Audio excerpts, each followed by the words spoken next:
వర్తమానం వార్తలకు స్వాగతం. నేను మీ ఉదయ్ కుమార్. ఈ రోజు వార్తలోని ముఖ్యాంశాలు. వక్ఫ్పై ఏర్పాటైన జేపీసీ 5 రాష్ట్రాల పర్యటనను బహిష్కరించిన విపక్ష ఎంపీలు.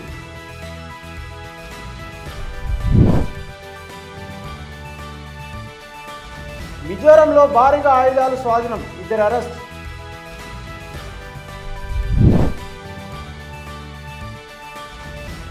మణిపూర్లో కలకలం, 6 ఇళ్లకు నిప్పు పెట్టి గ్రామస్తులపై దాడి చేసిన సాయుధులు.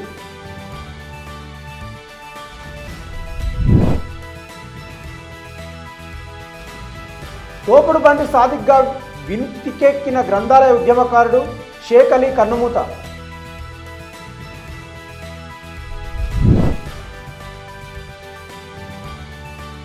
రైతు సంక్షేమ కమిషన్ను ఆశ్రయించిన తెలంగాణ రైతులు, ఇథనాల్ కంపెనీల ప్రతినిధులు.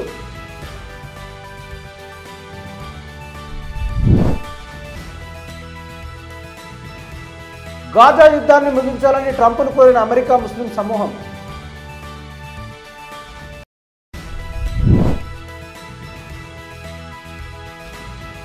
ప్రపంచ 2వ ర్యాంకుకు చేరిన తెలంగాణ గ్రాండ్ మాస్టర్ అర్జున్ ఇరిగేసి. వక్ఫ్ సవరణ బిల్లుపై చర్చించేందుకు ఏర్పడ్డ జేపీసీ తలపెట్టిన 5 రాష్ట్రాల పర్యటనను బహిష్కరించాలని ప్రతిపక్ష సభ్యులు నిర్ణయించారు. కమిటీ చైర్మన్ ఏకపక్షంగా వ్యవహరిస్తున్నారని, పర్యటనను వాయిదా వేయాలన్న తమ అభ్యర్థనను విస్మరించారని మండిపడ్డారు.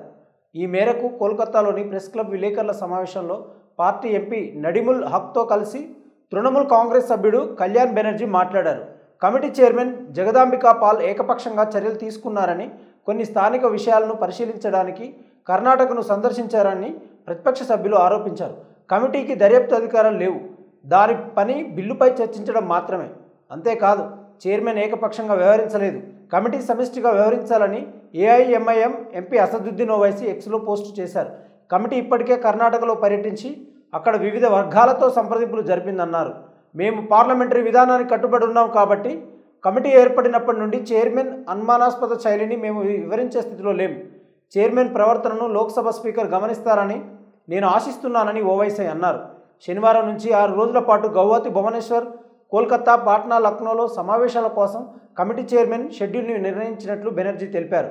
జేపీసీలో ప్రతిపక్ష సభ్యులు నవంబర్ 5న లోక్సభ స్పీకర్ను కలిశారని, షెడ్యూల్ను వాయిదా వేయాలని కోరారని, అలాగే జేపీసీ సమావేశాల సంఖ్యను వారానికి 2 రోజుల నుండి వారానికి 1 రోజు లేదా వరుసగా 2 రోజులకు చేపట్టాలని కోరారు. మా నియోజకవర్గాలలో మమ్మల్ని పనిచేయకుండా నిరోధిస్తున్నారు. జార్ఖండ్ ఎన్నికలు ఉన్నాయి, బెంగాల్లో ఉప ఎన్నికలు ఉన్నాయి. ఈ ప్రక్రియను వాయిదా వేయాలని మేము స్పీకర్కు విన్నవించినప్పటికీ వారు ఏం చేయలేదని ఆయన అన్నారు.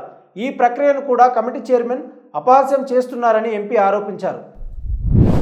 అస్సాం రైఫిల్స్, మిజోరం రాష్ట్ర పోలీసులు జరిపిన ఉమ్మడి ఆపరేషన్లో భారీగా పేలుడు పదార్థాలను స్వాధీనం చేసుకున్నట్లు అధికారులు తెలిపారు. ఈ ప్రాంతంలో పేలుడు పదార్థాల అక్రమ రవాణాకు పాల్పడుతున్న 2 వ్యక్తులను కూడా అరెస్టు చేసినట్లు పోలీసులు తెలిపారు.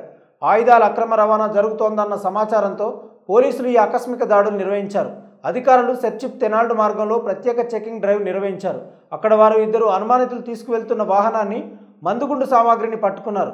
తనిఖీలో 9600 జెలాటిన్ స్టిక్స్, 9400 డినోటేటర్లు, 1800 మీటర్ల కార్డ్ టెక్స్ను స్వాధీనం చేసుకున్నారు. ఈ ప్రాంతంలో పెద్ద ఎత్తున చట్టవిరుద్ధ కార్యకలాపాలు లేదా తీవ్రవాద కార్యకలాపాలు నిర్వహించేందుకు ఈ పేలుడు పదార్థాలను తీసుకువెళ్తున్నట్లు పోలీసులు భావిస్తున్నారు. 2 అనుమానితులను అక్కడికక్కడే అదుపులోకి తీసుకున్నామని, స్వాధీనం చేసుకున్న పేలుడు పదార్థాలను తదుపరి విచారణ, చట్టపరమైన చర్యల కోసం మిజోరం పోలీసులకు అప్పగించినట్లు భద్రతా దళాలు తెలిపాయి. ప్రమాదకరమైన పదార్థాల రహస్య తరలింపు కోసం ఈ మార్గం ఉపయోగిస్తున్నారని ఇంటెలిజెన్స్ సమాచారం. జాతి కలహాలతో దెబ్బతిన్న మణిపూర్లోని జిరిబాం జిల్లాలో సాయుధ మిలిటెంట్లు బృందం కనీసం 6 ఇళ్లను నిప్పుపెట్టింది. అదే సమయంలో గ్రామంలో ప్రజలపై దాడి చేసినట్లు పోలీసులు నేడు తెలిపారు. జైరాన్ హర్మ్ గ్రామంలో గురువారం సాయంత్రం ఉగ్రవాదుల బృందం ఇళ్లకు నిప్పంటించిన తర్వాత ఈ సంఘటన జరిగిందని సీనియర్ అధికారి తెలిపారు. ప్రాథమిక నివేదికల ప్రకారం దాడి సమయంలో చాలామంది గ్రామస్తులు పారిపోయి సమీపంలోని అడవిలో తలదాచుకున్నారని సూచించాయి. అగ్ని ప్రమాదం కారణంగా కనీసం 6 ఇళ్లు తీవ్రంగా దెబ్బతిన్నాయి. దాదాపు జరుగుతుంది అని ఆయన చెప్పారు. ఈ దాడిలో గ్రామానికి చెందిన ఒక మహిళ చనిపోయిందని కుకీజో సంస్థలు పేర్కొన్నాయి. అయితే దీనిని జిల్లా పోలీసులు ధృవీకరించలేదు. మణిపూర్ గత ఏడాది మే నుండి జాతి హింసతో అట్టుడికింది. 200 మందికి పైగా మరణించారు. షెడ్యూల్డ్ తెగ హోదా కోసం మైతిక్ కమ్యూనిటీ డిమాండ్కు వ్యతిరేకంగా కొండ జిల్లాలో గిరిజన సంఘీభావ యాత్ర నిర్వహించిన తర్వాత మే 3న హింస చెలరేగింది.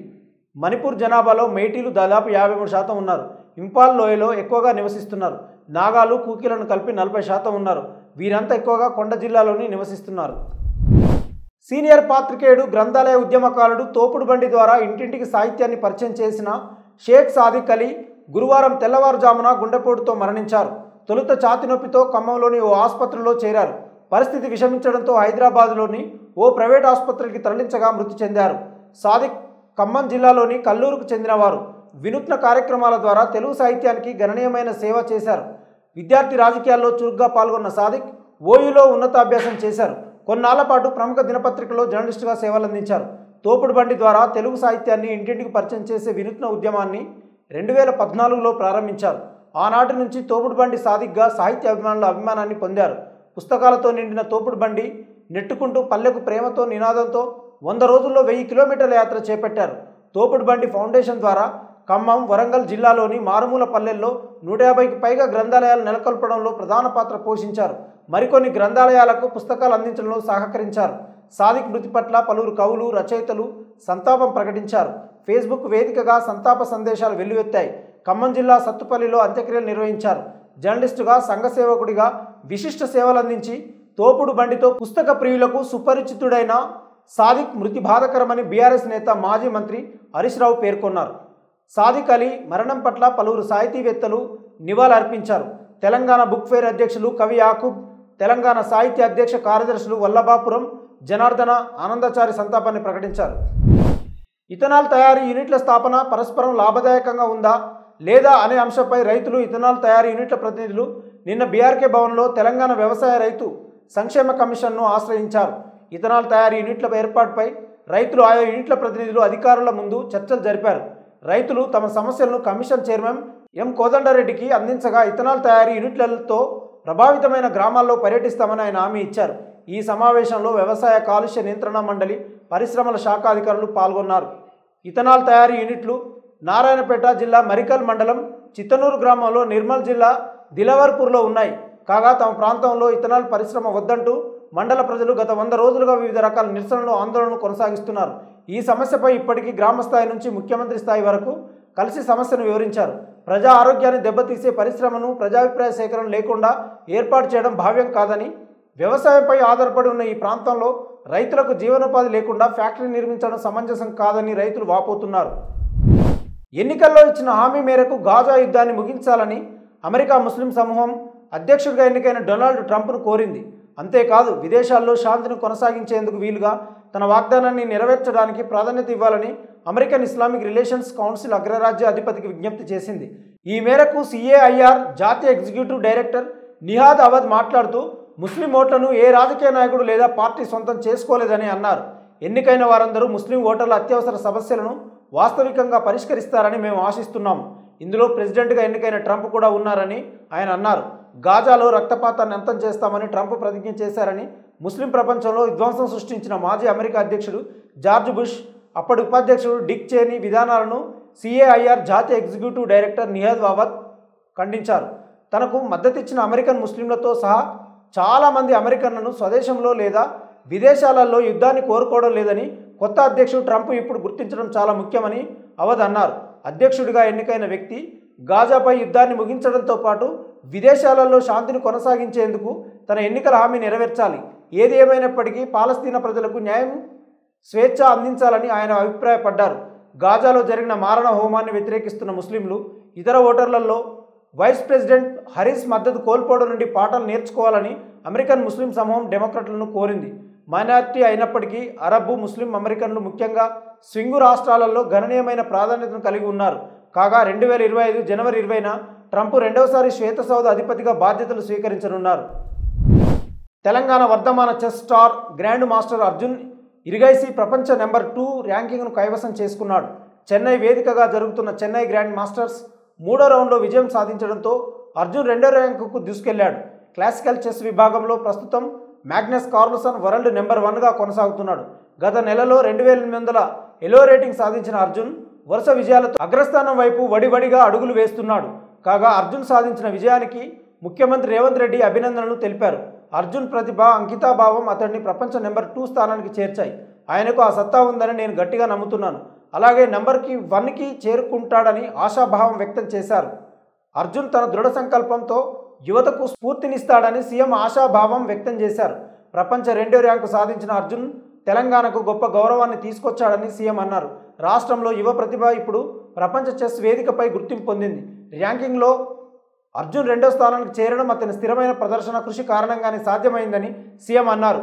ఈ స్థాయికి అర్జున్ చేరడం అతన్ని ప్రపంచ చెస్లో అగ్రశ్రేణిలో పోటీదారులలో ఒకరిగా నిలబెట్టింది.